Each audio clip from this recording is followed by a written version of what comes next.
Hey everybody, it's me, Eric Jones, back with a new video, and today I'm going to share with you guys my EDC setup. I mentioned in plenty of videos, especially the open carry reports, the pistol I carry, the type of holster I carry in, and I wanted to share with you guys, how I have my gear set up, just to, just to show everyone, and maybe we'll give some pointers, maybe to give some pointers to those of you who looking to have your own setup but don't know where to start. So as you first can see, I use a Black Hawk Serpa holster. I understand the beef that people have with them. If you're having to push this paddle down in order to draw your pistol from the holster, if you're carrying a firearm that has an internal safety, there's a risk of inadvertently pulling your trigger when you're halfway out of the holster. And the only thing I can think of that will remedy that is to practice, practice, practice. I practice drawing my pistol from the holster, probably thousands of times. And yeah, it's not a striker fire pistol, but I've practiced so that I can, so I can have a good draw and get my sights aligned and as fast as possible. So the only way to overcome that concern, that if you, let's say you're carrying a Glock or a Sig or anything like that that has an internal safety, and you're concerned about pulling the trigger to when you're as you're still inside the holster, well, you have to practice. You got to practice your draw. You got to practice draw from different positions. You got to just keep doing it to where it becomes muscle memory. But yeah, so that's how I have my. This is the holster I decided to use. I have it since 2013, and it has not let me down since. From working outdoors to carrying in public to even wearing this, if I'm just wearing a towel, it always been it's always been reliable for me. Set that aside. So as you guys can see, as I've said in plenty of videos, I carry a Springfield Armory GI 45. As you can see, it's the model 1911 A1, a copy of the World War II model of a 45 caliber pistol. And yeah, did nothing special about it. No fancy sights, no fancy hammer, no fancy trigger, no fancy safety, no fancy grip safety. It's not ambidextrous. Um, It's no rail. It's pretty bare bones. No widened, no flared ejection port, no flared mag well. It's as very basic as it comes, and I actually like that. I like the simple. I like how simple it looks.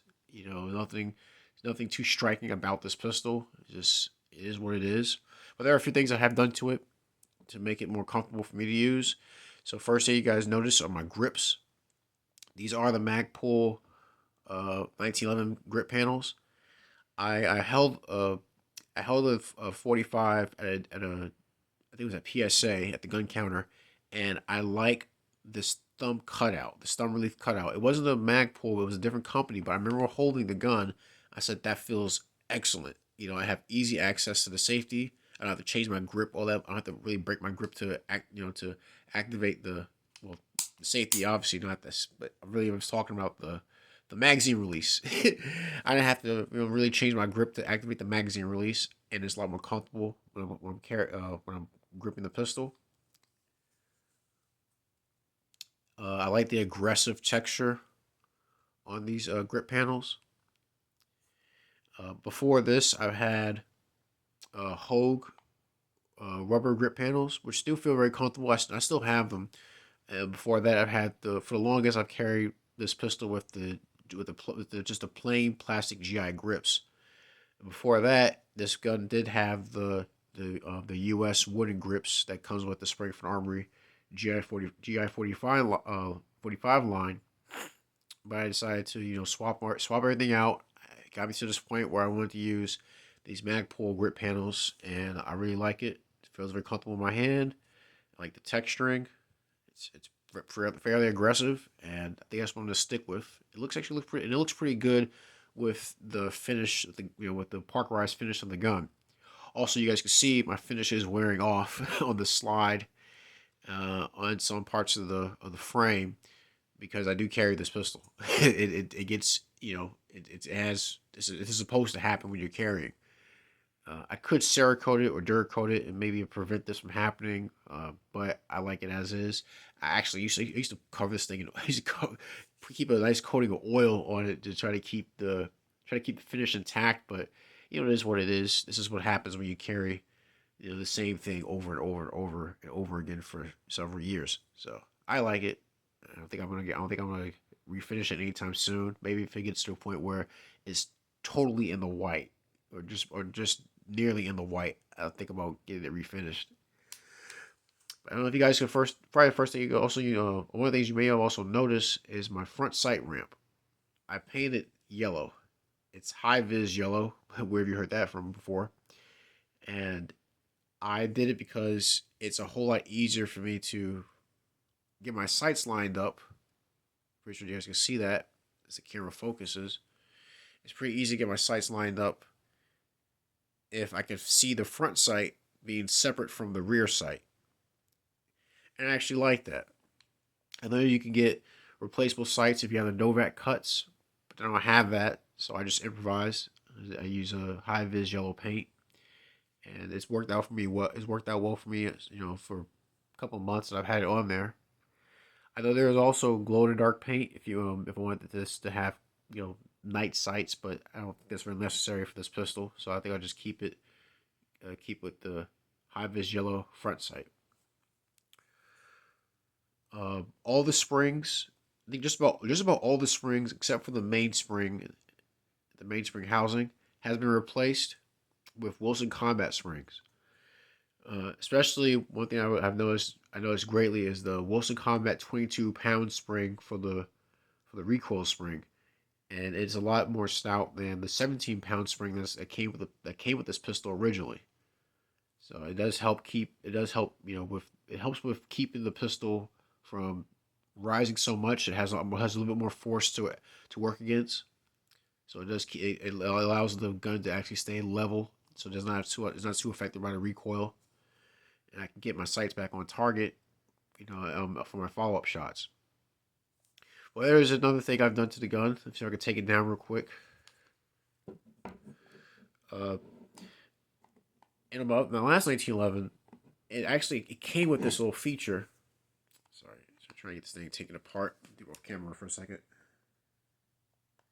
It came with a feature that I've never seen on pistols before, and it's this. I think it's by Hogue. You guys can see that blue bushing. That's a Hogue recoil bushing. Another 1911 I have, I took it apart. I brought it home and took it apart. I saw that the previous owner had one of these installed, so I decided to keep it on, put another one on this one. And all that does is it keeps the slide from beating up the frame. So it's like a bit like a cushion, and I think it's fairly useful. I want to try to keep this frame in as good shape as I can for as long as I can. Oh, well, by the way, this also is not a Series 80. I don't like the Series 80s. I like the standard setup for the slide and for the frame. So as you can see, it doesn't have that plunger. It doesn't have that plunger cam system in it. But I do like the fact that there is a way of keeping the slide in as best shape as it can be. And yes, I do have the idiot scratch on my 1911 because, well, every now and then I can be an idiot. Or it could just be that it's easier to put this gun back together when you don't have to overcome the spring pressure of the plunger system.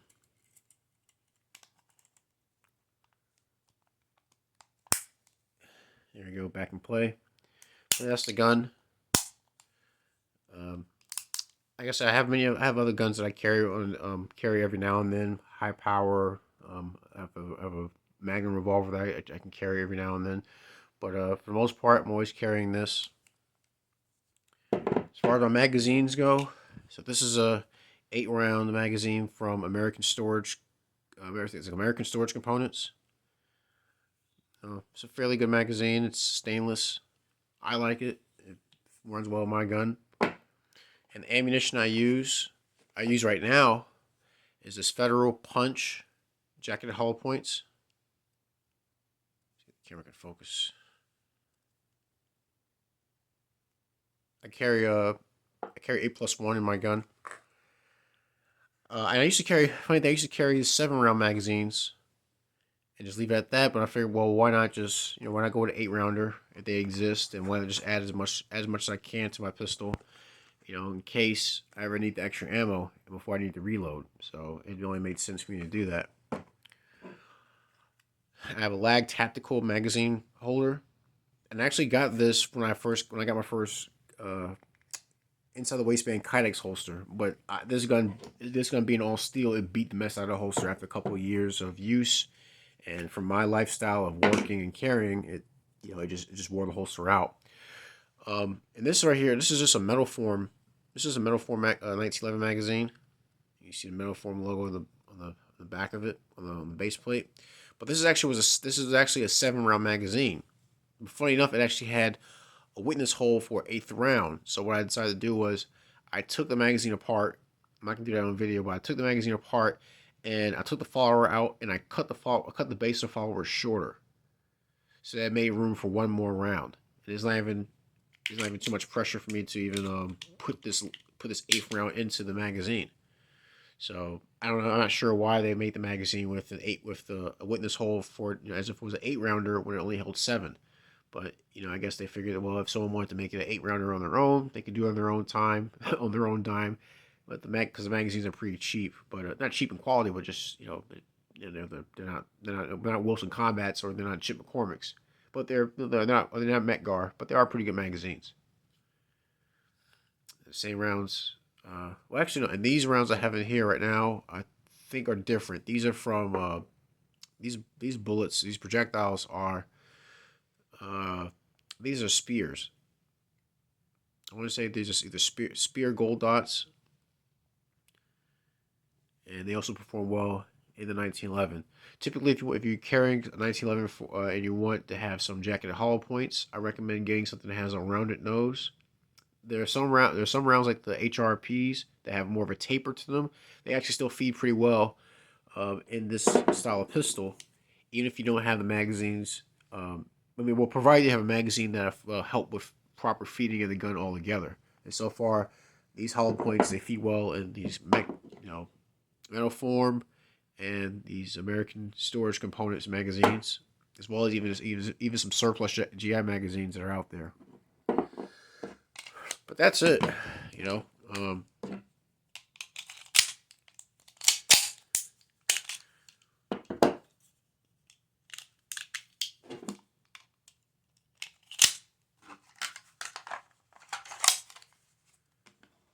that's that.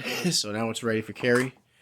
And there you go. Now you guys see what I carry. Hope you guys were able to make it this long through the video. Hope you guys enjoyed it. Any comments or questions, please leave them in the comment section, or send me a video response or email. My email, by the way, is em1897jones@gmail.com. Please like, share, and subscribe if you're new to the channel. Please check out my older videos and look forward to new videos to come. If you any suggestions on anything I could do to my gear, maybe to make it more user friendly, or something just kind of cool to add on to the setup, please share your thoughts in the comment section. And that's it. This is my video on my EDC setup. I'm Edward Jones. You guys take care, be safe, stay strapped, and God bless.